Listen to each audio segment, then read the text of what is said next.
Travelling అంటే ఇష్టం ఉన్న వాళ్ళందరికీ ఒక విష్ లిస్ట్ ఉంటుంది. అలాగే నాకు కూడా ఒక లిస్ట్ ఉంది. బట్ అది విష్ లిస్ట్ కాదు, డు నాట్ విజిట్ లిస్ట్. ఆ ప్లేస్‌లో గోవా ఎప్పుడు టాప్ 1లో ఉంటుంది నాకు. ఎందుకో తెలీదు. గోవా అంటే బీచెస్ తప్ప ఏముండవు. తాగే వాళ్ళకి తప్ప ఎవ్వరికీ పెద్దగా సెట్ అవ్వదు అనే ఒపీనియన్ నాది. అలాంటి నేను గోవా వెళ్తానని అస్సలు ఎక్స్‌పెక్ట్ చేయలేదు. అది కూడా నా బర్త్‌డేకి ఛాన్సే లేదు. కానీ ఎక్స్‌పెక్ట్ ద అన్‌ఎక్స్‌పెక్టెడ్ అన్నట్టు నా బర్త్‌డేకి నేను గోవా ట్రిప్‌కి రావాల్సొచ్చింది. హైదరాబాద్లో మియాపూర్లో బస్ ఎక్కిన మేము పొద్దున్నే ఈ బ్యూటిఫుల్ నేచర్ని చూస్తూ కళ్ళు తెరిచాము. సడన్గా చూసి మనం వెళ్తుంది గోవా కదా, కొంపదీసి కేరళ బస్ ఎక్కేసామా అనిపించింది. బట్ వన్ ఎటర్నిటీ లేటర్ ఫైనల్గా అయితే మేము గోవా రీచ్ అయిపోయాము. ఫుల్గా అలసిపోయాము, ఎందుకంటే మా బస్సు చాలా దారుణంగా తీసుకొచ్చాడు.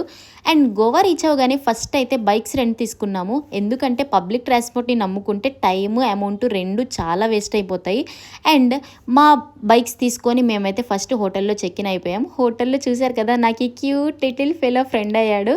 అండ్ చూద్దాం, ఇంత నెగిటివ్ ఒపీనియన్తో గోవా వచ్చిన నాకు డెస్టినీ ఏమేం మెమరీస్ ప్లాన్ చేసిందో.